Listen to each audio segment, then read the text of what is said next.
नमस्कार। स्वागत है आप सभी दर्शकों का हमारे इस यूट्यूब चैनल सिमू की फिनटेक पर। आज की इस वीडियो में हम लोग बात करने वाले हैं आईआरएफसी स्टॉक के ऊपर। कह सकते हैं कि आईआरएफसी स्टॉक के ऊपर इस वीडियो में हम लोग एक ब्रीफ डिस्कशन करने वाले हैं। और डिस्कशन करने का समय इसलिए भी है क्योंकि आपको पता होगा कि आईआरएफसी अपने डिविडेंड्स की घोषणा की है। और जो आईआरएफसी के डिविडेंड्स की ex date and record date काफ़ी नज़दीक है, तो ढेर सारे ऐसे कमेंट्स आ रहे थे कि कब खरीदनी चाहिए, कब बेचनी चाहिए। तो मैं बहुत ही सिंपली तरीके से मैं बता दूं कि अगर आप भी आईआरएफसी के डिविडेंड्स को अवेल करना चाहते हैं, पाना चाहते हैं, तो कंपनी ने जो डिविडेंड की जो डेट जो कुछ डिसाइड की है, कंपनी की एक्स डेट जो है वो है 15 सितंबर 2022। और कंपनी की जो रिकॉर्ड डेट है वो है 16 सितंबर 2022। अब अगर कुछ आपको डाउट हो तो मैं फिर से बता देना चाहता हूँ कि अगर आप कंपनी के डिविडेंड्स को पाना चाहते हैं तो आपको ये शेयर एक्स डेट से पहले खरीदनी पड़ेगी। यानी कि आज आपका जो डेट है वो है 13 सितंबर, कल 14 सितंबर। यानी कह सकते हैं कि आपको 14 सितंबर तक ही खरीदनी है। अगर आप 15 तारीख को खरीदते हैं तो आपको किसी भी तरह की आईआरएफसी की तरफ से डिविडेंड्स नहीं मिलने वाला है। इसके अलावा अगर आपने 14 सितंबर तक खरीद लिया है तो आपको अपने शेयर को 16 सितंबर यानी कि रिकॉर्ड डेट तक अपने पोर्टफोलियो में रखनी पड़ेगी। अब यहाँ पर कंट्राडिक्शन आता है कि नहीं, मैं रिकॉर्ड डेट को ही बेच दूँ तो क्या होगा। इन सारी चीज़ों का मेरे पास जवाब नहीं है। सिंपली कहना है मेरा कि आप रिकॉर्ड डेट तक आप अपने आईआरएफसी शेयर को अपने पोर्टफोलियो में रखें। उसके बाद आप जो डिसीजन लेना चाहते हैं आप ले सकते हैं। But you have to purchase this stock before ex date, and that means you have to purchase this stock till 14th September only, and you have to hold this stock till 16 September, that is record date of IRFC dividend। ठीक है। इसके अलावा मैं बात करना चाह रहा था कि आईआरएफसी एक ऐसा स्टॉक है ना जो पिछले 2 सालों से इसलिए भी चर्चे में रहता है क्योंकि कंपनी में काफ़ी पोटेंशियल है। सारे जो फिनेंशियल एक्सपर्ट हैं, जो भी स्टॉक एक्सपर्ट हैं, हमेशा उन लोगों ने माना कि आईआरएफसी के अंदर पोटेंशियल तो बहुत है लेकिन उसके मुताबिक ये कभी ग्रो नहीं कर पाया। ठीक है। तो रीज़न जो भी हो, लेकिन एक चीज़ हमेशा आपको माननी पड़ेगी कि आईआरएफसी के अंदर बड़ी गिरावट देखने को नहीं मिली। जो फॉल जो होता है ना वो कभी देखने को नहीं मिला। जब रसिया और यूक्रेन वाली युद्ध भी चली, अभी भी आप देखो कि बहुत सारे आईटी सेक्टर्स के ऐसे स्टॉक है जो 50% गिरावट आई है। कुछ फार्मा सेक्टर के जाओ तो वहाँ पर भी 50% गिरावट आई है। लेकिन आईआरएफसी एक ऐसा स्टॉक है, इसके मैं समझ रहा हूँ कि इसके सेक्टर अलग है, ये अलग सेक्टर से आता है। बट मैं इंटायरली मैं अगर बोलूँ तो ढेर सारे स्टॉक्स थे, मैक्सिमम स्टॉक्स थे जो बड़ी गिरावट दिखाई, लेकिन आईआरएफसी के अंदर ऐसा देखने को नहीं मिला। ठीक है। वो खास रीज़न आज मैं बात करने वाला हूँ। इसके अलावा एक जो बड़ी चीज़ मैं ऑब्जर्व कर रहा हूँ कि आईआरएफसी के अंदर बड़े बड़े इंस्टीट्यूशंस, बड़े बड़े म्यूचुअल फंड्स के कंपनीज, वो सारे अब इसमें इंटरेस्ट दिखाना शुरू कर रहे हैं। इसके पीछे क्या कारण है वो भी मैं बात करूंगा। लेकिन उससे पहले एक मैं बात कर लूँ कि अगर आप ट्रैक करोगे, ग्राफ को सही तरीके से रीड करोगे, तो आप पाओगे कि अभी जो जिस लेवल पे चल रहा है आईआरएफसी, इसका एक जो ना एक इम्पॉर्टेंट रेसिस्टेंस है जो आपको याद रखनी चाहिए, वो है 23 रुपया 20 पैसा। यानी कि अगर ये 23 रुपया 20 पैसा के ऊपर क्रॉस करता है तो आईआरएफसी के अंदर अच्छे मूव्स देखने को मिल सकते हैं।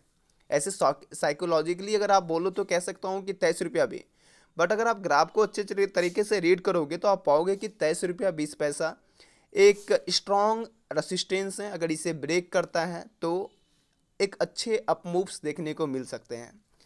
मैं इसके सपोर्ट का बात नहीं करता हूँ, हाँ, लेकिन अगर सपोर्ट की मैं बात करूँ तो 21 रुपया का एक सपोर्ट है। लेकिन मुझे नहीं लगता है कि इस तरह के गिरावट्स दिखाएगा क्योंकि ये बहुत ही स्लोली तरीके से बढ़ रहा है और आगे बढ़ता हुआ दिख सकता है।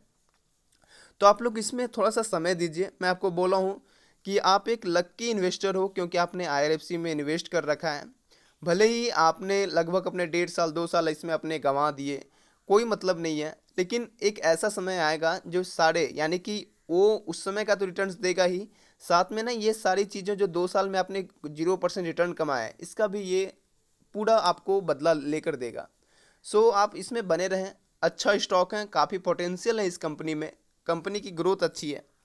देखो मैं बता रहा था कि जो अभी जो फिलहाल ना जो डिफरेंट इंस्टीट्यूशन है या म्यूचुअल फंड कंपनी है, वो इसमें क्यों इंटरेस्ट दिखा रही है। देखो रेलवे सेक्टर के जो मैक्सिमम कंपनी है, जैसे कि मान लेते हैं कि इरकॉन है, रेलटेल है, ठीक है, IRCTC है, RVNL है, और एक IRFC है, ठीक है। ये तो है ही। इसके अलावा जो रेलवे में काफ़ी सहयोग रखता है, जैसे कि BEML है, BEL है। तो इस तरह के और भी स्टॉक्स है, जो नहीं कह सकता हूँ कि रेलवे स्टॉक्स हैं, बट इसमें काफ़ी बड़ा रोल है। लेकिन मैं इन सारे 5 स्टॉक्स की मैं बात करूँ तो मैं एक चीज़ ऑब्जर्व कर रहा था, क्योंकि एक्चुअली कुछ चीज़ें हैं ना जो हम लोग इग्नोर करते हैं। तो मैं देखो आज मैं बात कर रहा हूँ VAR पे। अब VAR क्या होता है?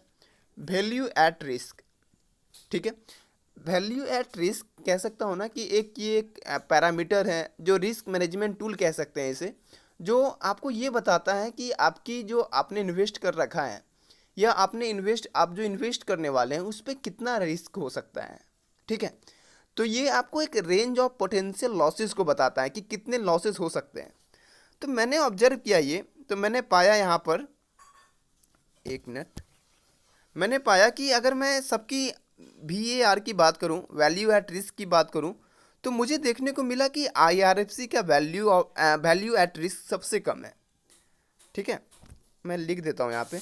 जैसे कि मैंने पाया कि IRFC का वैल्यू एट रिस्क ओनली 6.47 है, ठीक है।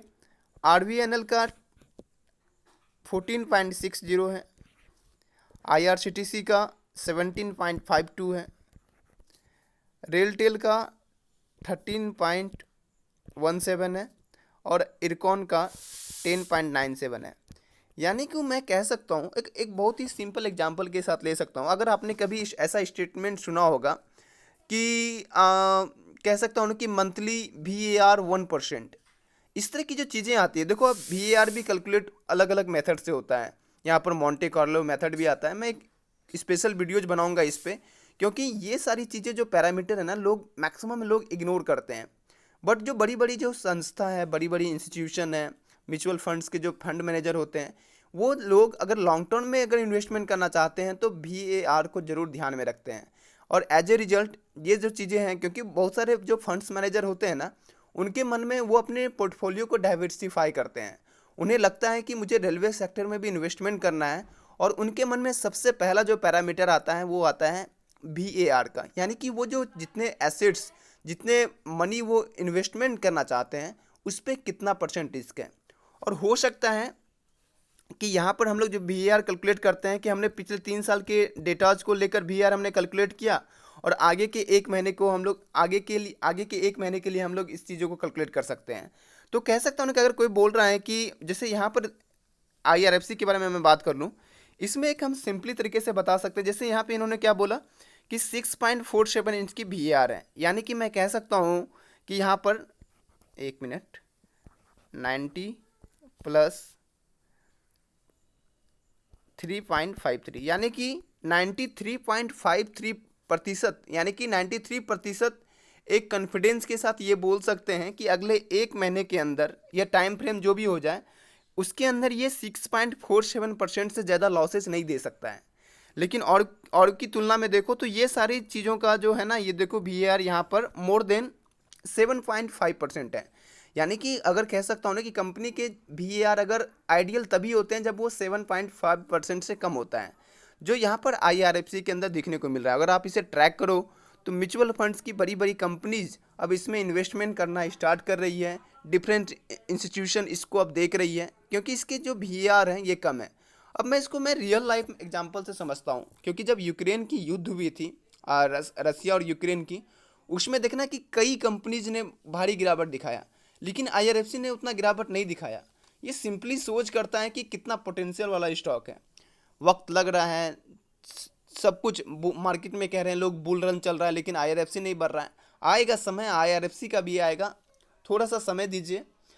आप IRFC के एक प्राउड इन्वेस्टर हैं। देखो मैं कोई यहाँ पे प्रमोट नहीं कर रहा हूँ IRFC को, ऑलरेडी मैंने भी खरीद रखा है, मैंने भी बहुत बल्क क्वांटिटी में खरीद रखा है। मैं कहूँ अगर मैं देखो मेरा जो सिंपल मैं क्या है कि मैंने मेरे पास दो डीमेट अकाउंट है। एक को मैं यहाँ पर 20 रुपये 80 पैसे के लेवल पे ख़रीदा हूँ, ठीक है, वो भी बल्क क्वांटिटी में है। और एक जो मेरा दूसरा जो कल पोर्टफोलियो है उसमें मैंने हायर लेवल पे मैंने खरीद रखा है। तो मैं भी वेट कर रहा हूँ। मैं इसलिए भी बताना चाहता हूँ, इसको हमेशा चर्चा करता हूँ क्योंकि ये कि बहुत पोटेंशियल वाला स्टॉक है, इसमें बने रहिए।